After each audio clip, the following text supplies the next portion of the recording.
পতিত ফ্যাসিস্ট সরকার শিক্ষকদের কল্যাণ তহবিল লুটপাটের মধ্য দিয়ে দেউলিয়া করেছে বলে জানিয়েছেন প্রধানমন্ত্রী তারেক রহমান। আর চিকিৎসা সেবা নিতে মানুষকে যেন বিদেশে যেতে না হয় সেজন্য সরকার কাজ করছে বলে জানান প্রধানমন্ত্রী। প্রান্তিক জনগোষ্ঠীর স্বাস্থ্য সেবা উন্নয়নে কাজ করার কথাও জানান তিনি। রাজধানীতে আলাদা অনুষ্ঠানে এসব কথা বলেন সরকার প্রধান। আর জানাচ্ছেন তানজিদ ভুঁইয়া। উচ্চশিক্ষা বিভাগের সচিব মহোদয়, বেসরকারি এমপিওভুক্ত শিক্ষকদের অবসরের পর শেষ সম্বল হিসেবে বিবেচিত তাদের অবসর সুবিধা ও কল্যাণ ট্রাস্টের অর্থ। তবে 2022 সালে অর্থ সংকট, অনিয়মিত আয় ও প্রশাসনিক কার্যক্রমের ধীরগতির জন্য বন্ধ হয়ে যায় অবসরপ্রাপ্ত শিক্ষকদের এই বিশেষ সুবিধা। ধন্যবাদ মাননীয় প্রধানমন্ত্রী। তবে ক্ষমতায় এসেই শিক্ষকদের এই অর্থ পরিশোধের উদ্যোগ নেয় বিএনপি সরকার। এ লক্ষ্যে রাজধানীর উসমানী স্মৃতি মিলনায়তনে শিক্ষকদের মধ্যে এককালীন বকেয়া ভাতা বিতরণ কার্যক্রম উদ্বোধন করেন প্রধানমন্ত্রী তারেক রহমান।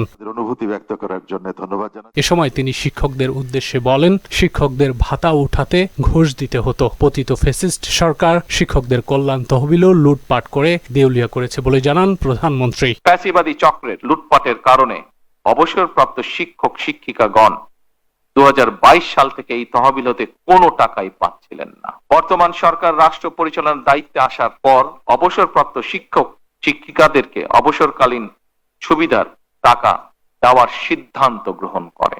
বলেন, ভোগান্তি ছাড়াই অনলাইনে শিক্ষকদের ভাতা অ্যাকাউন্টে পৌঁছে যাবে। যতদিন আপনাদের নির্বাচিত বর্তমান সরকার রাষ্ট্র পরিচালনার দায়িত্বে থাকবে, ইনশাআল্লাহ আমাদের সর্বোচ্চ প্রচেষ্টা থাকবে অবসরকালীন সুবিধার টাকা পেতে আপনাদেরকে আর অফিসে ঘুরতে হবে না। এর আগে সকালে ন্যাশনাল ইনস্টিটিউট অব নিউরোসায়েন্স ও হাসপাতালের সম্প্রসারিত 500 শয্যা বিশিষ্ট নতুন ভবনের উদ্বোধন শেষে শিক্ষকদের মানবিক হওয়ার আহ্বান জানান প্রধানমন্ত্রী। বলেন, সরকার এমন চিকিৎসা ব্যবস্থা গড়তে চায় যেখানে নাগরিককে চিকিৎসার জন্য দেশের বাইরে যেতে না হয়। প্রত্যন্ত অঞ্চলের একজন রোগী যাতে যে কোনো চিকিৎসার জন্য প্রচুর অর্থ ব্যয় করে রাজধানীতে আসতে না হয়, এজন্য সরকার হেলথ কার্ডের মাধ্যমে একটি আধুনিক ও কার্যকর রেফারেন্স সিস্টেম গড়ে তোলার পাশাপাশি চিকিৎসা সুবিধা মানুষের দোরগোড়ায় পৌঁছে দেওয়ার জন্য কাজ শুরু করেছে। স্বাস্থ্য এবং চিকিৎসা সেবার মান উন্নয়নে সরকার যতই উদ্যোগ গ্রহণ করুক, চিকিৎসক,